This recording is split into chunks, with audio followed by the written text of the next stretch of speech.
দর্শক, আমি ভুয়া নিউজ থেকে আছি ধনুষ টঙ্কর ফরাজি।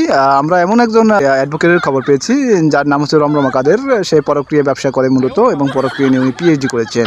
তো আমরা আরও জানতে চাই তার কাছে। আমরা চলে যাব সরাসরি আপনার সাথে। দেখুন, আমার নাম advocate MBCR PQR MPC DK RQL doctor রমরম কাদের।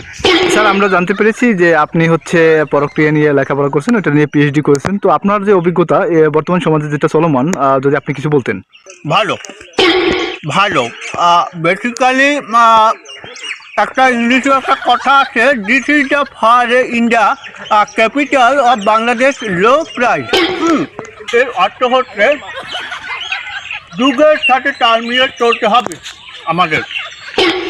এখন এই যে পরক্রিয়া চলমান, এটা ভালো কাজ। বেসিক্যালি আমরা যেটা দেখতে পাচ্ছি যে পরক্রিয়ার হার অধিক হারে বেড়ে গেছে, প্রতি ঘরে ঘরে পরক্রিয়া ছড়িয়ে পড়েছে। এটা একটি ব্যাধির মতো হয়ে গিয়েছে। বেসিক্যালি এটা আমাদের উকিলদের জন্য, যারা আমরা অ্যাডভোকেট আছি তাদের জন্য ভালো। দেখা গেল আমাদের পরিবার কোনো এক সময় আমরা না খেয়ে থাকতাম, না খেয়ে জীবনযাপন করতে হতো। এখন আমাদের সেটা লাগে না। এখন আমরা এর মাধ্যমে মোটামুটি ইনকাম করি এবং আমরা ভালোভাবে চলতে পারি। স্যার, পরক্রিয়া তো দিন দিন বেড়ে যাচ্ছে, তো এটা নিয়ে আপনার ফাইনাল কথা কি আর কি, ওটা যদি আপনি বলে দিতেন। জি, আমি চাই বেসিক্যালি পরক্রিয়াটা আরও বেড়ে চলুক এবং এই বাংলাদেশটা আরও উন্নতির চরম শিখরে প্রবেশ করুক। আমরা জানতে পেরেছি যে আপনি পরক্রিয়া বিক্রি করে খান, বলতেই পরক্রিয়ার ব্যবসাটাই চালান আর কি। সেটা হচ্ছে কেউ যদি যায় যে বউ হারা এবং যুবক হারা, আপনি ওখান থেকে অনেক বড় একটা কষ্ট নিয়ে থাকেন, আসলে এটা কি সত্য? জি, বেসিক্যালি আমরা যেটা দেখতে পাচ্ছি প্রতি ঘরে ঘরে পরক্রিয়া ছড়িয়ে পড়েছে।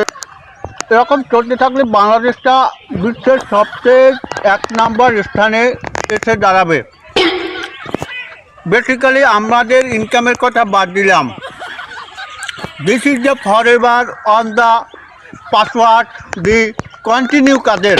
এর অর্থ হচ্ছে কাদেরের বউ বেড়ে গেছে, কিন্তু তাকে আর ফিরিয়ে আনা সম্ভব হয়নি। যাই হোক, এখন পরক্রিয়াটা যেভাবে বেড়ে গিয়েছে এটা ভালো, এটা সমাজের জন্য ভালো। This is for necessary of the performance the capital of Bangladesh. এর অর্থ যে পরক্রিয়াটা বেড়ে যাওয়ার কারণে একটি মেয়েও যেরকম বারবার নতুন নতুন স্বামীর স্বাদ গ্রহণ করতে পারলো, আর একটি ছেলেও সে নতুন নতুন স্ত্রীর স্বাদ গ্রহণ করতে পারলো। সব মিলিয়ে